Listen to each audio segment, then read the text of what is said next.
Bonjour, ici Céline Miron. Ce que je fais de mieux ces jours-ci, j'accompagne des femmes audacieuses qui ont un talent, un don, une passion à créer leur entreprise dans le but d'avoir plus de joie de vivre, un bonheur d'être et de l'envergure. Parlant d'envergure, je suis accompagnée aujourd'hui dans le cadre des capsules Celles qui osent, une dame, Marie-Hélène Rizzi, qui est la cofondatrice de l'école Pleine Pratique pour les coachs, pour les femmes professionnelles. Les femmes professionnelles, oui. Audacieuses aussi. Oui. Et spirituelles. Spirituelles surtout. Merci beaucoup, Marie-Hélène, d'être là aujourd'hui. C'est un grand plaisir de te recevoir parce que tu sais, aujourd'hui, on fait la 40e capsule. Yeah! Et on fait ça! Et je veux me rendre à 100. Je veux me rendre à 100 capsules dans le but d'inspirer des femmes à démarrer leur entreprise. Et moi, je m'intéresse de savoir ton parcours. Alors, je veux savoir, Marie-Hélène, c'était quoi? Quel a été ton élément déclencheur? Qu'est-ce qui a fait que tu es là aujourd'hui en tant qu'entrepreneur? En fait, il y a eu différents éléments, Céline. Mais je dirais que le plus déterminant, certainement, puis certains d'entre vous le savent déjà, était la naissance de mon fils Élie. Parce qu'à 40 ans, je suis tombée enceinte. J'avais commencé à faire du coaching. Du coaching comme on nous l'enseigne, chargé à l'heure. J'arrivais de la finance où je gagnais 8 000 par mois, donc 100 000 et plus par année. Et comme coach, j'en gagnais 3 000 en me jetant à terre et en travaillant toujours. Alors peut-être que ça résonne pour certains d'entre vous. Alors il y avait un petit fossé entre ce que je me reconnaissais comme valeur, puis moi je pense qu'on a tous un chiffre inconscient dans la tête de notre valeur au marché, de notre contribution qui se reflète par l'argent. Et donc, j'étais tombée en épuisement avant, pendant ma grossesse, puis juste un peu avant. Et j'étais enceinte à 40 ans. Et donc, aujourd'hui, je suis sûre que je l'ai créé, ça. Parce que je voulais devenir une coach d'exception. Je pensais juste pas que Dieu avait cette idée-là de mon évolution rapide. Si c'était à refaire, je le créerais peut-être autrement. Mais j'ai été en épuisement. Je suis tombée enceinte à 40 ans. Et en donnant naissance à Élie, ça a été un accouchement de 36 heures à froid, sans possibilité d'épidurale et sans possibilité de césarienne parce que j'ai eu ce qu'on appelle le syndrome, une préclampsie grave, mais aussi le syndrome de HELP. Habituellement, il y a juste 2% des femmes qui ont ça. Et les plaquettes sanguines chutent drastiquement, ce qui fait qu'on ne peut pas aller en césarienne sans risque d'hémorragie. Et on ne peut pas aller en épidurale. Et donc, je suis allée dans la mort. Alors, à un moment donné, j'ai dit à mon mari, en premier, j'ai vraiment parlé à Dieu, c'est ma croyance. Vous savez, les gens me disent des fois, mon Dieu, tu parles de Dieu, puis, tu sais, es-tu sûr que tu veux parler de Marie et Jésus? Puis moi, je leur dis tout le temps, appelez ça comme vous voulez, mais pour moi, il est trop tard. Je suis une miraculée. Alors, il est trop tard pour moi pour ne pas croire ou pas appeler ça comme ça. Il n'y a pas de jugement, c'est juste aujourd'hui ma vérité. Et donc, puis c'est drôle, on entend l'ambulance, je ne sais pas si vous l'entendez, mais au même moment, j'explique ça. Et donc, tout s'est mis à basculer dans la salle d'opération. Et j'ai dit à Dieu, j'ai dit, écoute, j'ai dit, j'en peux plus. Ouvre les bras parce que je t'amène mon fils, je t'amène notre fils. Et j'ai dit à Élie qui était dans mon ventre, j'ai dit, tu sais, maman, elle est juste plus capable. Elle est juste plus capable en ce moment. Et on va s'en retourner. Puis, j'ai commencé à partir. Et j'ai dit à mon mari que j'en pouvais plus.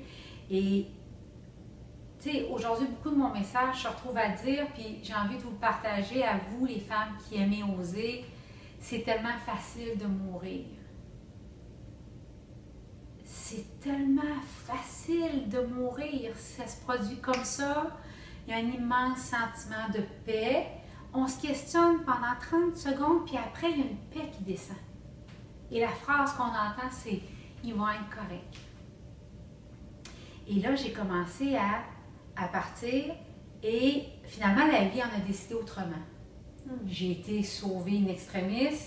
On a réussi à sortir l'enfant. Son Apgar était à 3 pour celles qui connaissent ça. C'était une loque qui avait tout pris ma morphine, parce que rendu là, j'accouchais sur la morphine, comme on fait pour les mourants. Et j'ai été transférée aux soins intensifs. Ils m'ont offert de prendre mon fils, puis je n'avais même pas la... J'ai dit, je ne peux pas le prendre. Je ne l'ai pas vu avant le lendemain. Et les 2 années qui ont suivi, j'étais dans un post-traumatique grave. Parce que l'expérience était tellement extrême. J'avais tellement enregistré comment on pouvait mourir comme ça. Et c'est un fait, on peut mourir comme ça. Moi, je dis souvent, on est tous décomptés. Tu sais, les gens me disent, ah, il est décompté dans son cancer. Oui, mais moi, je suis décomptée. Puis vous l'êtes aussi, là. Alors, c'est un post-traumatique grave qui a suivi. Et pendant 2 ans, tous les jours, je savais l'urgence de vivre et la fragilité de la vie. Mais tellement fort que même aller faire mon épicerie, puis vous allez voir où je m'en vais avec ça, même aller faire, tu sais, j'avais peur de sortir de chez moi, j'avais peur de mourir, j'avais peur de prendre ma douche, j'avais peur d'aller faire l'épicerie puis qu'on se fasse frapper.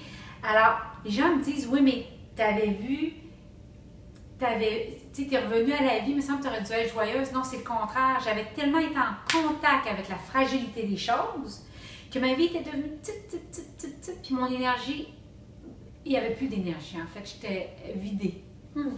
Et donc, quand j'ai commencé à revenir à vouloir travailler, je pense aujourd'hui que c'est ça qui m'a empêchée, puis je le dis avec beaucoup de vulnérabilité et d'émotion, je pense qu'aujourd'hui, c'est ça qui m'a empêchée de devenir folle.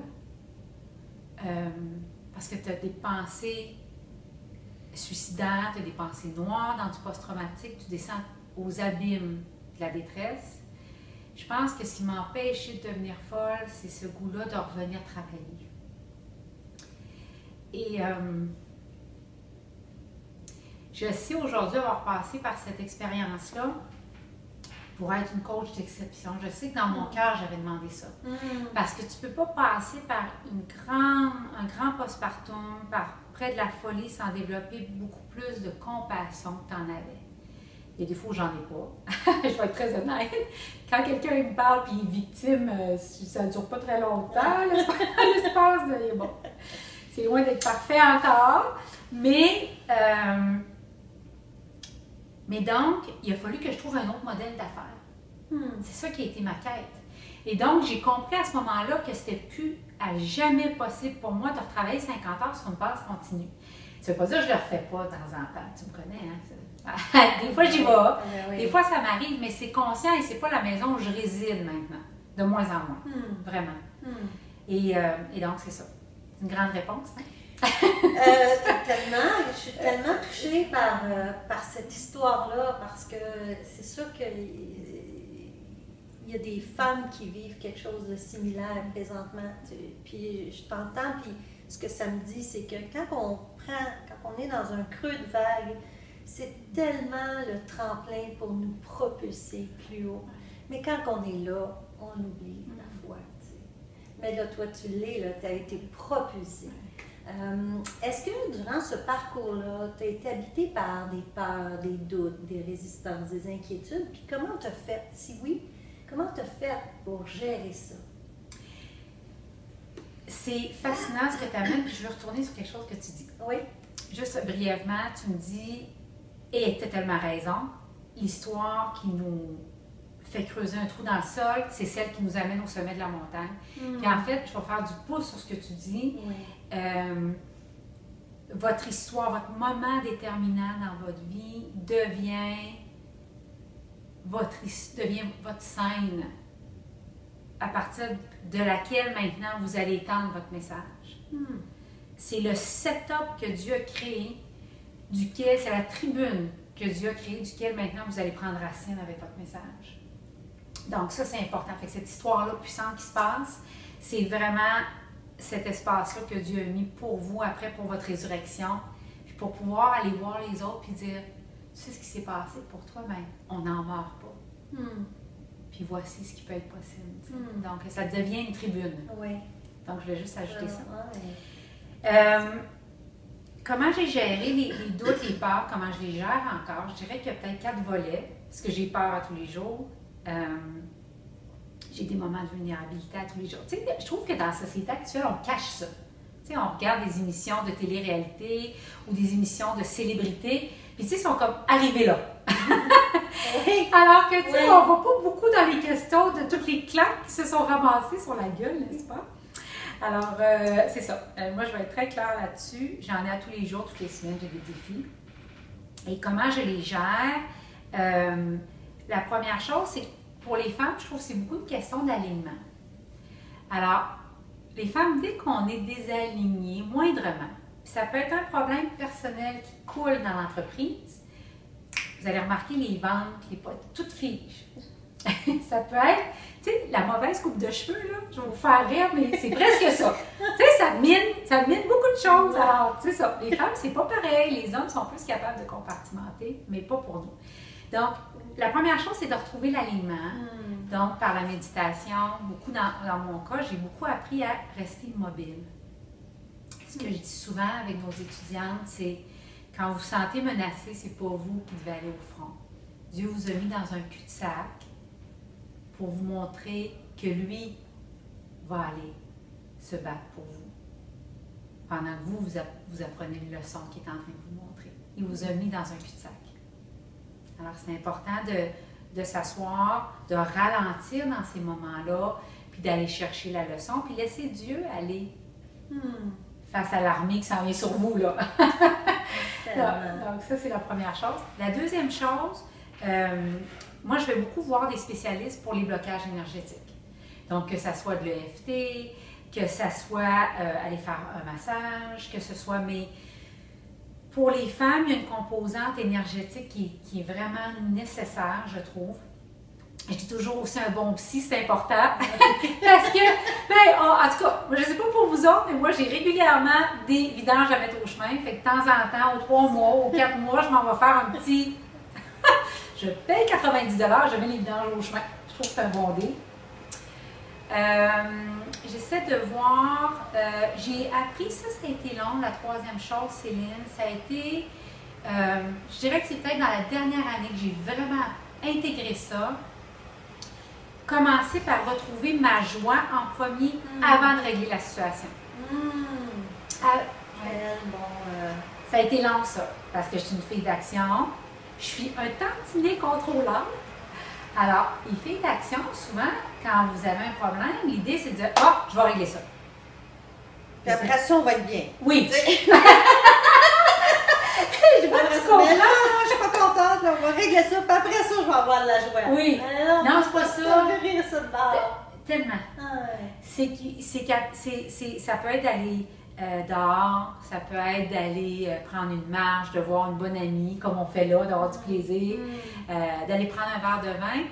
Puis après, retourner régler la situation parce que on va être beaucoup plus élevé en vibration, on va se rendre plus disponible à toutes les solutions qui vont être là et on va partir d'une place d'amour et non pas d'une place où on va aller régler la situation.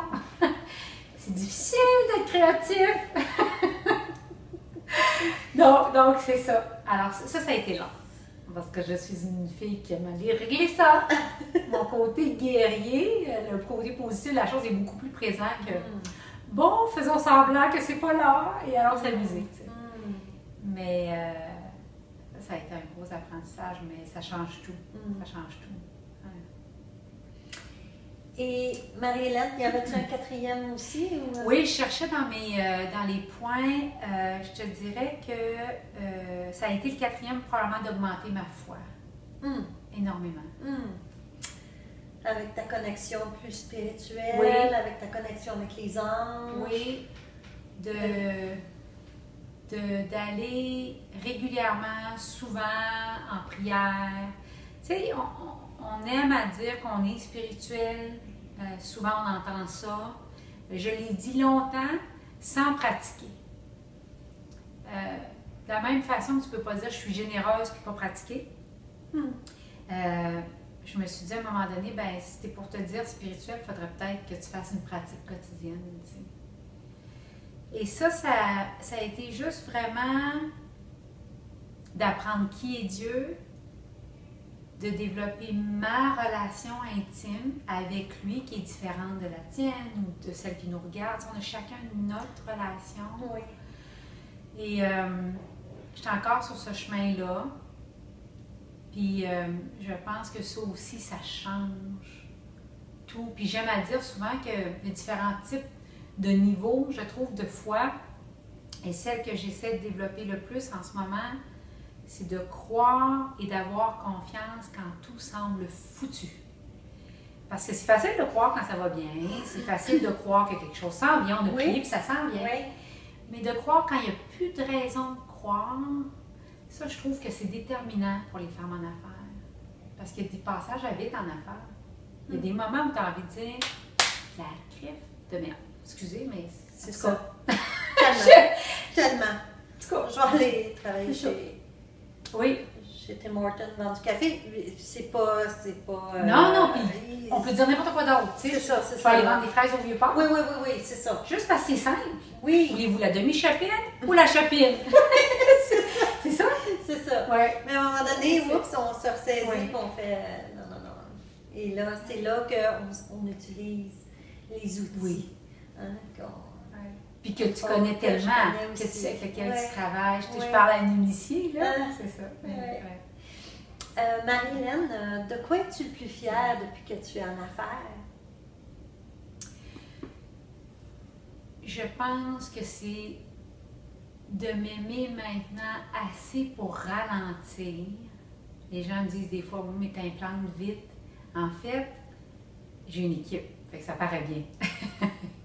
Mais j'ai ralenti beaucoup. Avant, je me serais mesurée à le nombre d'argent que j'aurais rentré dans l'entreprise, le nombre de visibilité que j'aurais eu. Oui, tout ça, c'est important. Je veux dire, un modèle d'affaires qui ne fait pas d'argent, c'est pas un bon modèle d'affaires.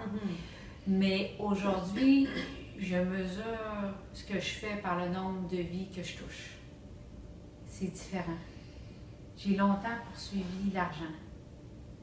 Pas l'argent pour l'argent, mais je venais d'une famille où on se mesurait à ça. Tu sais, ta valeur, c'était ton compte de banque. Alors, Oui. Mais là, ça a changé. Fait que ça a changé. Puis je te dirais, mais assez pour ralentir, puis d'accepter que je suis sans cesse en train de me dérouler, de m'ouvrir, d'apprendre à me connaître, et ça, de le faire à chaque jour, de me dérouler comme une feuille qu'on déroule, comme un papyrus qu'on dévoile. Ça, c'est peut-être le plus beau des accomplissements en ce moment. Puis je t'en parle, c'est très émotif parce que il y a un abandon là-dedans. Oui. Il y a un abandon là-dedans. C'est un beau modèle aussi, je trouve, de te voir te déployer. Oui. En même temps, tu rayonnes en faisant ça, puis ça fait juste qu'on a le goût de te suivre là-dedans. Comme le leader, merci de le faire. Merci. En terminant déjà, avec notre rivière coule de partout. Oui, ça fait Qu'est-ce que tu dis à une femme audacieuse, professionnelle, et spirituelle, qui a envie de démarrer, de créer son entreprise? Je dirais que tout d'abord, le nombre de travailleurs de lumière monte sur Terre beaucoup. Il y a une urgence. De plus en plus de gens qui nous écoutaient, qui est dans l'énergie de Céline, sentez cet appel-là. Puis, en ce moment, ce qui vous est dit, c'est pas « ça te tente-tu », c'est pas « tu te sens-tu capable de », c'est « on a besoin de toi, puis viens donc ». C'est plutôt ça. Et juste être sûre, tu sais, que le message passe. Tu sais, de faire un deuil sur le fait que c'est pas à propos de vous. Ça n'a jamais été à propos de vous. Ça ne sera jamais à propos de vous. En fait, tout ce qui est important en ce moment, c'est de rendre la gloire de Dieu manifeste. De faire arriver cette nouvelle terre-là le plus vite possible. Puis ça donne qu'on est les bénéficiaires, mais ce qui est le plus important en ce moment, c'est d'être les représentants de Dieu, tu sais, ou de la vie, ou de l'univers, puis là, comme vous voulez. Tu sais, mon but, c'est pas d'évangéliser, mais je pense qu'il y a une méconnaissance. Et je dis souvent, tu sais,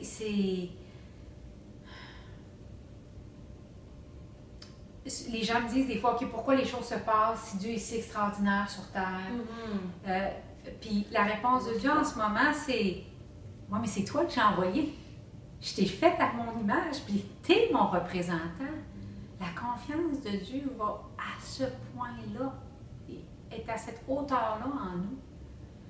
Donc, tu sais, quand l'ego essaie de vous dire, moi, mais t'es pas assez ci, t'es pas assez ça, on s'en fout. Vraiment, là, on s'en fout. Il y a eu toutes les années passées de votre vie, il n'y aura pas les prochaines. Puis, bien qu'imparfait, là, tu sais, la planète est quelque part un peu en feu, puis il n'y a pas personne qui va regarder la couleur de la vie de l'infirmière qui va apporter de l'aide. Tu sais, l'important, c'est que you show up. Tu sais, tu viens, puis vas-y avec toutes tes affaires tout croches qui pendouillent.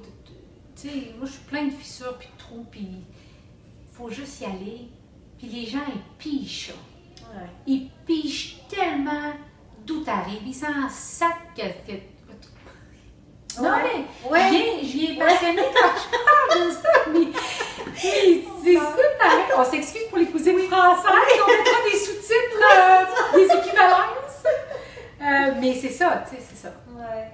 Tu sais, tantôt tu as dit, je m'en fous si j'ai plein de fissures puis plein de trous, mais c'est par là que la lumière passe aussi. Ouais. Moi, en conclusion, j'ai envie juste de dire haut et fort, et je sors de ma coquille. Je fais un coming out. Oui, je suis une représentante de Dieu, oui, je le veux. En disant ça, j'ai des frissons. Et merci infiniment, Marie-Hélène. C'est un plaisir. On remercie aussi, on a une belle caméraman qui est là derrière nous, derrière la caméra, Marie-Ève Lamontagne. Merci à Nicolas Laflamme qui nous a prêté une suite ici. Nous sommes au Le Germain à Montréal. Merci beaucoup. Et en terminant, mesdames, tout ce qu'on a à vous dire, c'est go. Go.